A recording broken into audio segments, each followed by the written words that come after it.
China, nangangambang din na makakapasok sa West Philippine Sea dahil sa mga nakambang gagawin ni PBBM sa Pilipinas. Ayon sa nakalap nating impormasyon, sikretong kinausap si Browner ni Wang Silian kaugnay sa pinaplano niyang military drills kasamang Chinese militar. Pero ayon kay Romeo Browner, pag-aaralan pa nila kung papayag sila sa inaalok ni Wang Silian kung sasama nga ba tayo sa military drills ng mga Chinese militar. They offered us that prospect, but we will have to study it further. No, they said by the ambassador, they said they submitted some white papers. So we will have to study it further. Laking gulat naman ng People's Liberation Army nang biglang makialamang Portuguese sa sigalot ng West Philippine Sea. Ayon kay Gomez Crabinho, ministro ng Portugal, kinikilala nila tayo bilang nanalo sa 2016 Arbitral Award, kaya't proprotektahan tayo ng Portuguese hanggat dulot katapusan. I want to underline Portugal's support for the UNCLOS arbitration award to the Philippines. We believe that it is extremely important for this institution, UNCLOS, to be understood. Samantala, hindi pa malinaw sa Pangulo kung may kinalaman nga ba sa nakuha niyang investment sa Malaysia ang biglaang pag-aalok ng military drills ng People's Republic of China. Ayon kay PBBM, umabot di umano sa 12.7 bilyong pesos ang nahakot niyang investment sa Malaysia, kaya plano niyang ibili ng ilang gamit na magagamit sa depensa. The investment commitments that we have received thus far are valued at around $235 million, which is a good indication that there is strong interest from Malaysia to invest in the Philippines. Ladies and gentlemen, good morning. It gives me great pleasure to address you about the good things that are happening in the Philippines and how we aim to move forward and to move and cooperate strongly with our partners such as Malaysia to reap the benefits of partnership and cooperation in the shared future that we are facing. I will focus my discussion on what we have done so far, what the opportunities are between our two countries, and how we look forward to tapping the benefits of a deeper shared partnership for the future. Let me first discuss the Philippines' fundamentals and how we have fared amidst the recent global challenges. The Philippines has shown healthy signs of recovery from the economic downturn brought about by the pandemic. We are very proud to have registered a 7.6% growth in 2022. This makes the Philippine economy one of the best performing in the region. For the first quarter of 2023, the Philippines outperformed its peers in the region by posting the highest GDP growth of 6.4%, which is right in the middle of our target of 6.0 to 7.0% for the year. We rolled out our Philippine Development Plan for 2023-2028. The country has been open and transparent, and has these discussions that we have are not simply for us to explain to our prospective partners what is happening and what we are planning to do in the Philippines, but also to listen to all of you and to hear what are, in your view, are the necessary changes and the elements that we have to put together so as to be able to make the Philippines a more attractive investment destination. The country has come up with a development plan which centers on partnerships, and one of the central elements of the economic policy that we have rolled out is the importance that we have put in the partnerships with our private sector. We have developed what we call which started off as a whole of government approach, wherein all the problems that we are facing in terms of public service are attended to not only by one department or one agency, but all agencies that might be relevant in helping to face the challenge. Now, in the context of businesses and partnerships, what we have come to extend that concept now to the whole of nation approach. And we believe, it is certainly my belief that the government can do much, but the government needs partnerships with every sector of government, and the private sector plays an enormous part in that in those development plans that we have.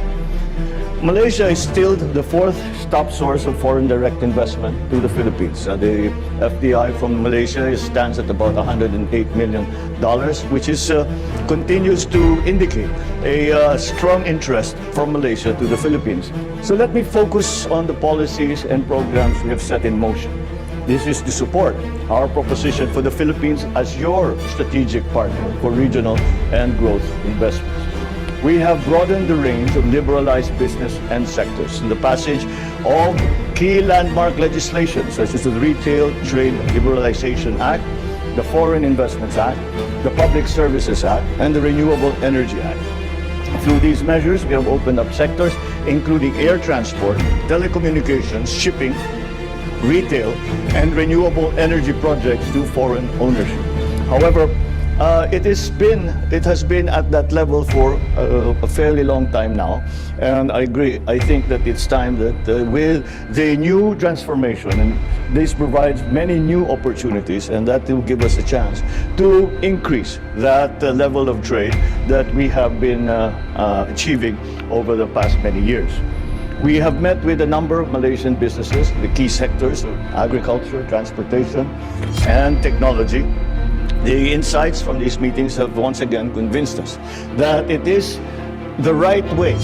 We have embarked upon the correct way, the changes that needed to be made in the Philippines to make it again a ideal investment partner for Malaysian businesses. So once again, I thank you all for joining us here and for your continued interest in the Philippines and in partnering with our private sector, with our government, and in any other way that we can achieve so as to further this transformation that we are trying to bring about in the Philippines. The engagement with Malaysian companies and business leaders this morning yielded very interesting and what I believe will have a potential for mutual beneficial outcomes for both Malaysian and Philippine companies. At present, Malaysian investments already provide a valuable contribution to the Philippines and its economic development, particularly in terms of the administration's food security, and in terms of infrastructure development, job generation for our Filipinos. We continued our commitment to support not only prospective Malaysian investors, but most particularly the Malaysian companies who are currently doing business as well in the Philippines already. We have identified manufacturing, agribusiness, service industries, infrastructure, and property development, energy, especially renewable energy, and the BIMPIAGA priority industries such as the priority sectors of investment promotion for and to Malaysia. Again, this is probably a very good example to cite in terms of when we talk of a whole of government approach. As you can well imagine, we could not possibly have achieved these changes without a close coordination with our partners in the legislature. And that is why we consider them again to be essential in understanding and promoting and finally enacting what amendments are necessary to the existing laws and to enact new laws which we think are more attuned to the times that we are living. So we have made our system of corporate tax more business friendly with a lower tax rate and improved mechanism for tax and duties incentives. We continue to seek ways to facilitate and expedite investments. We have recently established green lanes for strategic investments. It is a means of applying the whole of government approach so as to make it easier for our foreign partners to facilitate to work in the highest levels of government and to make the critical investments that are necessary for the development and competitiveness in the Philippines. We are also leveraging our active participation in multilateral platforms to sustain and promote its economic agenda. So we have all joined the RCEP, or the Regional Comprehensive Economic Partnership. This again opens markets to the Philippines. However, The fact that these markets are open to us does not mean that that is necessarily going to be a success unless we make ourselves competitive.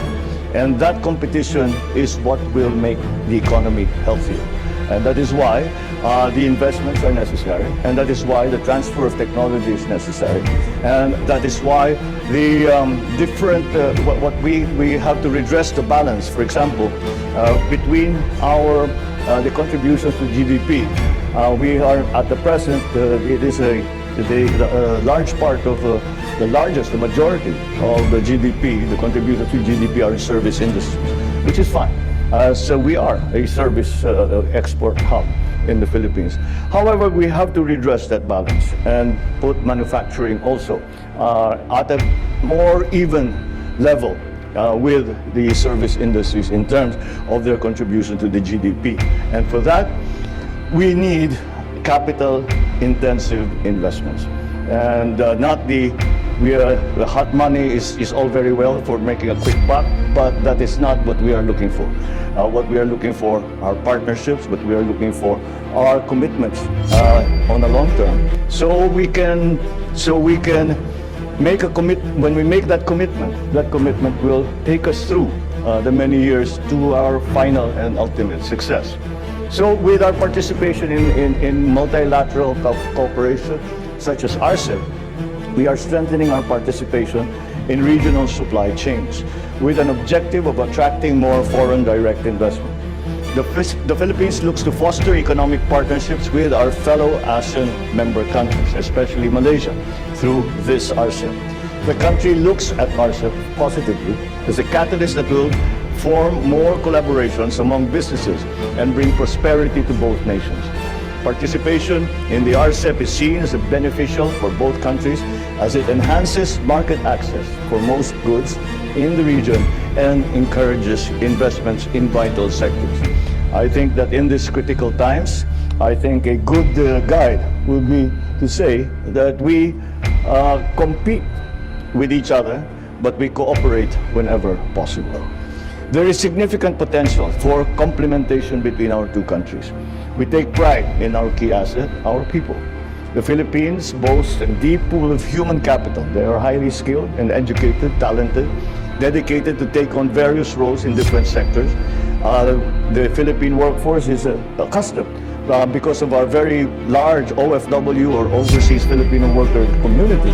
We are quite accustomed to working with partners not from the Philippines. So it is something that will be a natural progression of the experiences that people have gained while they were working outside of the Philippines. We also sit on an ideal demographic spot.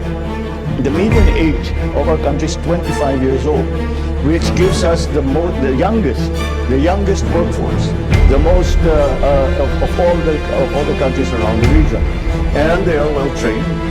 Again, they are used to working with foreign entities such as foreign corporations, even governments, and have gained this cosmopolitan experience to the advantage for our dealings with our foreign partners. So this translates to immense potential to achieve breakthrough growth and greater productivity, higher savings rate, and increased creativity. So we recognize the important role of mid-tier companies in the regional value chain. So we invite you to offer the key advantages of the Philippines as a strategic choice for expansion of the mid-tier companies. The Philippines is not only a market of 100+ million individuals, it also provides a strategic launchpad for your exports to compete in regions like the European Union. With the European Union's agreement with the Philippines, our EU GSP Plus advantages, local manufacturers and investors enjoy zero tariff access to the EU for over 6,000 product lines. So let me end with this assurance that we are committed and will continue to commit our support to Malaysian investors. I thank you for your interest and your confidence, and I look forward to the Malaysian business community coming to the Philippines and working together with the Filipino counterparts in partnership to unlock value not only in our two countries but in our entire region. So, as the slogan that we have adopted goes, let us all make it happen in the Philippines. Mabuhay, Terino kasi banyak, banyak, banyak, banyak. Thank you very much. Magandang umaga po sa inyong lahat. Ngayon ikaw bilang Pilipino, ano ang masasabi mo at reaksyon sa balitang ito? Mag-iwan ka ng komento sa ibaba at atin pong babasahin isa-isa.